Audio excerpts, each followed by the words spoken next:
Tervehdys, mun nimi on Niko Paulanne ja tänään olisi vuorossa Canon EOS 7D:n kanssa tehtävä ensimmäinen video.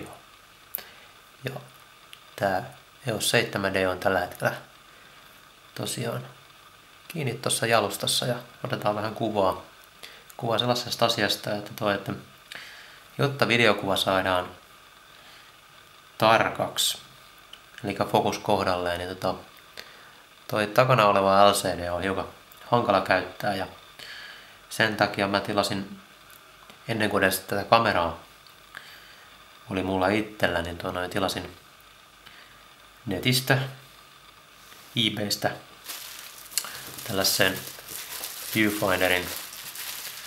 Katsotaan vähän mitä sieltä postipoika mulle toi sitten. Eli näitä viewfindereita on monenen merkkisiä ja tää on sieltä halvimmasta päästä ja katsotaan vähän mitä tää paketti on syönyt sisälleen. Tää tuli Englannista, eli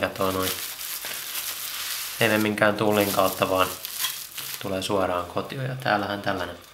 Näitähän on monenlaisia, eli olisin halunnut ostaa Zacuton, mutta jostain kumman syystä ei nyt ollut ihan niin montaa 100 € valmis laittamaan, niin täällä näyttää olevan magneetti pidike, mikä laitetaan sitten sinne LCD:hen kiinni. Sitten on kaulaketju, eli strappi. Tää voidaan sitten toilla laittaa tähän viewfinderiin kiinni.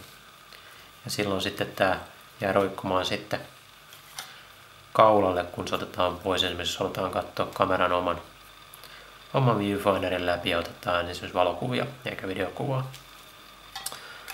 Eli tällainen. Tämä näyttää hyvin samanlaiselta kuin Zacuton vastaava tää kuppiosa. Ja aika hyvä suurennus. Muistaakseni oli vaan se 3-kertainen suurennus, mikä tässä on. Ja sitten tässä oli myös diopteri mahdollisuus muistaakseni. Mutta ei tässä kyllä mitään diopteriaa ole, joten ei tässä mitään diopteriaa ole kyllä. Joo. Tällainen. Ohjeet löytyy. Viewfinder.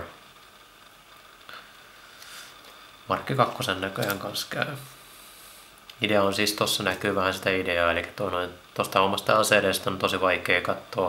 Ja sitten kun laitetaan tuollainen, joka suurentaa se kuvan tosi suureksi, niin sitten on tosi helppo katsoa se tarkennus sitten kohdalle. Ja täällä on näköjään mikrokuituliinakin, jolla voi puhdistaa. Näyttää valmiiksi aika likaiselle, joten tää tarvitsee käyttää todennäköisesti vähän jotain muutakin kuin mikrokuituliinaa. Mutta tällaista settiä eBaystä.